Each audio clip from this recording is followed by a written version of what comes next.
কেমন হয়েছে আইসক্রিমটা? ভালো হয়েছে। এবার থেকে তাহলে বানিয়ে দেবো না কিনেই খাবি? দোকানেরটা বেশি টেস্ট না? হ্যাঁ, এটা ভালো লাগছে। নমস্কার, আমি তনু। আমার নতুন একটা ভ্লগে আপনাদের সবাইকে অনেক অনেক স্বাগত জানাই। প্রথমবার নিজের হাতে আইসক্রিম বানালাম, তাই ভাবলাম রেসিপিটা আপনাদের সাথে শেয়ার না করলেই না।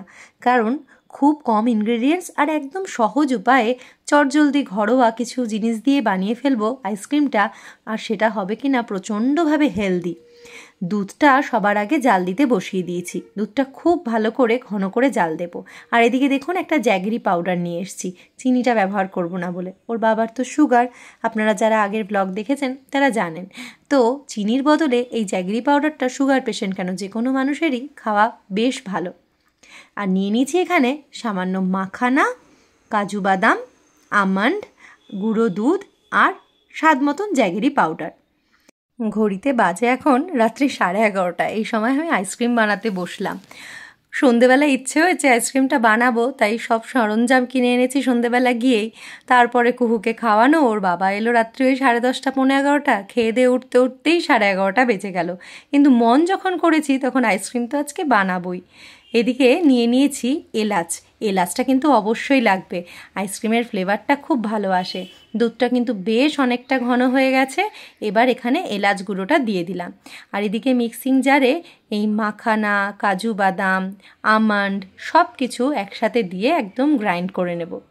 আপনারা কিন্তু এই আইসক্রিমটা একবার হলেও ট্রাই করে দেখবেন, বেশ ভালো লাগবে।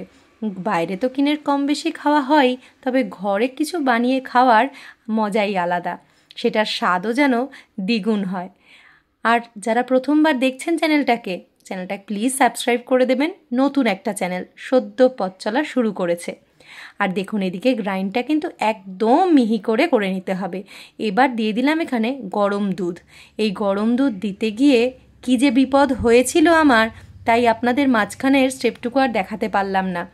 ভুলবশত ওই যে এতটা রাত হয়ে গেছে, দুধটা যে ঠান্ডা করে মিক্সিং জারে দেব সে আর মাথায় নেই। গরম অবস্থায় দিয়েছি, ব্যাস ছিটকে সব চলে এসছে। যাই হোক, কোনো রকমের সব পরিষ্কার করে উঠে তারপরে আবার ওই দুধটা আমি সব কিছু একসাথে মিক্স করে কড়াতে নেড়ে চেড়ে নিলাম। এরকম ঠিক কনসিস্টেন্সি হলে আপনারা নামিয়ে ফেলবেন। আচ্ছা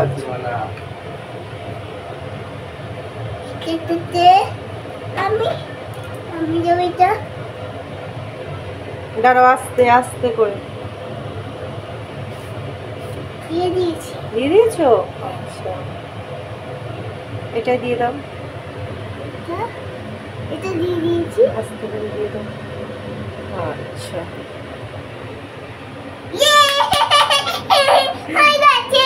হয়ে গেল। কে খাবে আইসক্রিমটা? আইসক্রিমটা তো সব পড়েই গেল অর্ধেক ছিটকে। চল খেয়ে নি এখনই। হ্যাঁ, ফ্রিজে রাখতে হবে। চল ফ্রিজে রেখে দিই এবার। আজ পরের দিন আইসক্রিমগুলো এবার দেখার পালা, আদৌ জমলো না কি হলো। ওর বাবাও কিছুক্ষণের মধ্যে ঢুকবে। এখন ঘড়িতে প্রায় 4টে বাজে। এই সময় ওর বাবা খেতে আসে দুপুরের খাওয়া। তো আইসক্রিমটা বের করে রাখি, এই গরমের মধ্যে ঠান্ডা ঠান্ডা জিনিসটা পেয়ে বেশ খুশি হবে। কারণ সবসময় যেই মানুষকে আমি আইসক্রিম খেতে বারণ করি, আজ নিজের হাতে আইসক্রিমটা তুলে দেবো। তো তার আগে আমার ছোট্ট কুহুকে তো টেস্ট করাতেই হবে। আর ওদিকে বেলের আওয়াজ পাওয়া গেল, ওর বাবা চলে এসছে। চলুন দিয়ে আসি ওর বাবাকে।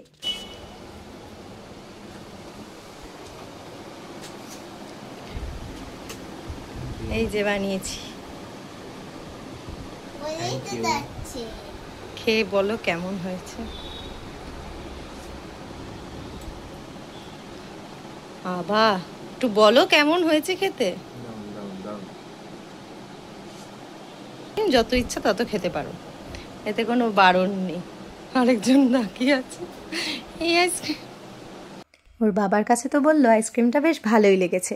যাক, কোনো কিছু বানালে পর কেউ ভালো বললে মনটাও ভালো লাগে। আর এদিকে ছোট্ট কুহু তো অধীর আগ্রহে বসে রয়েছে। ওকে একটু চকলেট সিরাপ দিয়ে সার্ভ করব। চকলেট সিরাপ ভ্যানিলা আইসক্রিমে যেমন দিলে টেস্ট লাগে, এটাতেও কিন্তু দিয়ে দেখলাম বেশ ভালো লাগছে। তবে এটাকে আইসক্রিম বলার থেকে মালাই কুলফি বলাটাই একদম ঠিক নাম দেওয়া হবে। আপনারাও কিন্তু একবার ট্রাই করে দেখবেন, আর যদি বানিয়ে থাকেন আমাকে জানাবেন কেমন লাগলো খেতে, আর আজকের ভ্লগটা কেমন লাগলো বিশেষ করে সেটা কিন্তু অবশ্যই করে জানাবেন। চ্যানেলটা নতুন তো চ্যানেলটাকে সাবস্ক্রাইব করে দেবেন, আর ব্লগ ভালো লেগে থাকলে একটা লাইক আর কমেন্ট করে দেবেন। চলুন, টাটা।